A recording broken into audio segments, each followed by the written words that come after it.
На Велика сабота, Христос легува во пеколот, додека тој е во гробот, неговите ученици ја губат верата, бидејќи наместо круна, тој доби трнлив венец, наместо престол, крст на срамот.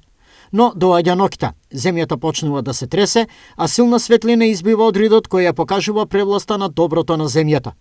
Со тоа се потврдува неголемата надеж на христијаните кои веруваат во Исус во воскресението и победата над смртта. Во сабота вечер ќе можеме слободно да го прославиме воскресението во 12 часот и да продолжиме со полуноќната литургија. Согласно ковид протоколите, денеска верниците ги посетија храмовите. Денеска е во Велика сабота, 12 ќе го погребат. Па ноќеска ќе воскресне, значи ќе видиме, значи и така. Тоа е останало од Бога.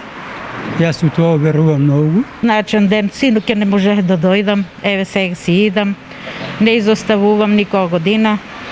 Запалиме си свекичка, поклониме се. Вечерва сите го очекуваат радосниот миг кога животот ја победи смртта, односно воскресението Христово.